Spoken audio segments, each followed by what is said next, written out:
process of doing a lot of meditation and really introspective work a couple summers ago.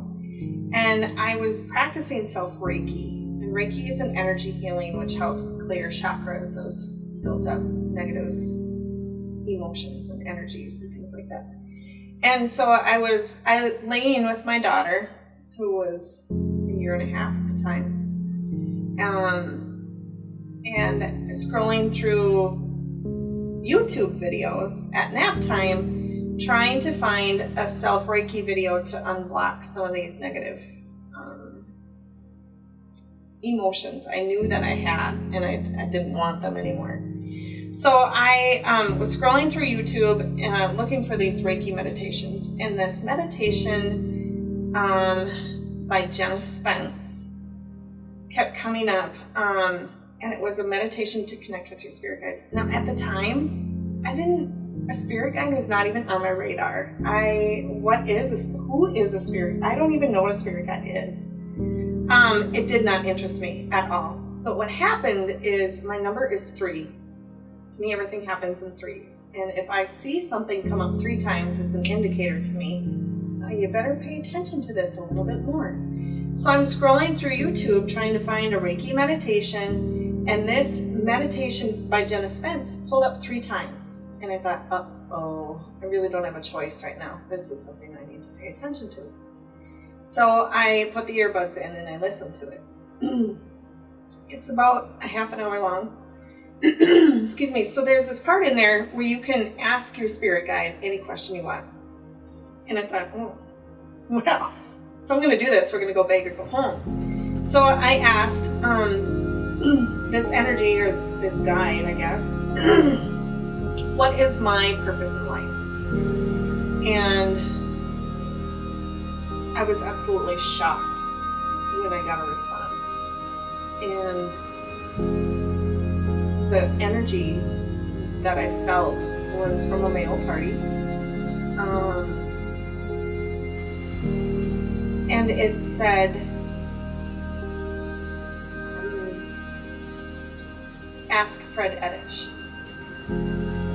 Fred was a coworker of mine. And he moved to Missouri. We stay in contact. We see each other a couple times a year. But why would Fred Edish know what my purpose in life is? Like, who? What? So I finished the meditation and I kind of processed everything that had just occurred, and I was still in shock. A, that this energy even gave me an ounce of something to go on. And B, why Fred?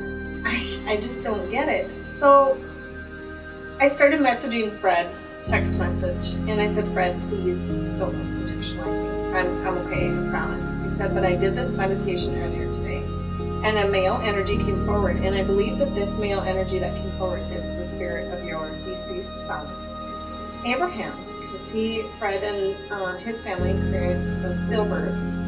Abraham was stillborn, and he would be about 21 years old right now. And so I said, I believe this is the spirit of Abraham.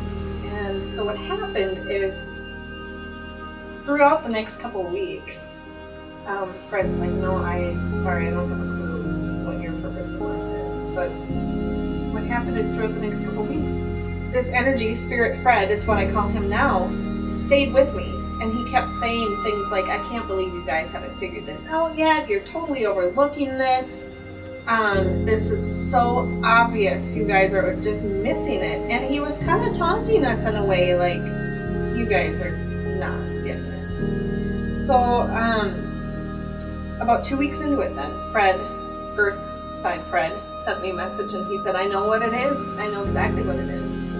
And I was sitting in the chair, I remember it clear as day, sitting in the chair at about 10:30 in the morning with my daughter. We were watching cartoons. And I read his message. I replied, well, please share. Come on. And he said, this is what you're supposed to do. You are supposed to give people who have lost their loved ones a sense of peace and healing by delivering messages from those who have crossed over. Okay? I read that message, and instantly from head to toe. My body was tingling. My heart was absolutely racing.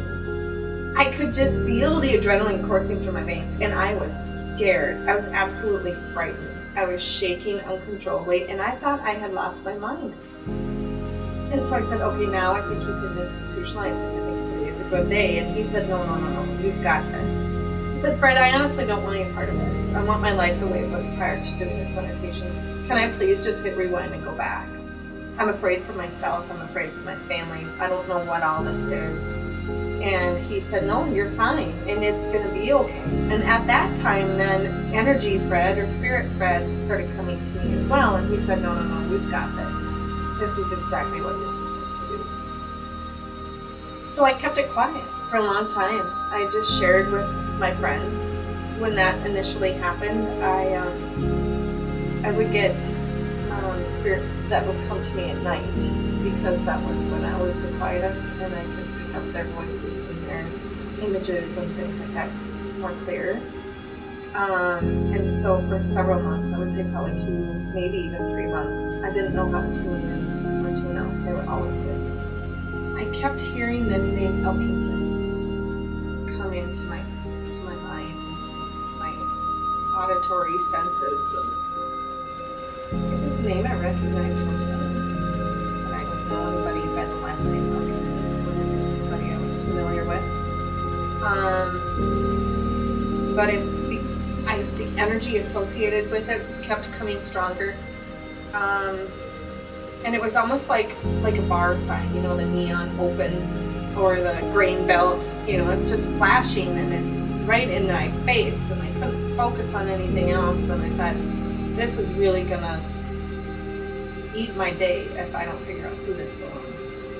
And so early on, that was a lot of it, is I really had to just sit with a spirit for a couple days and try to figure out who this belongs to.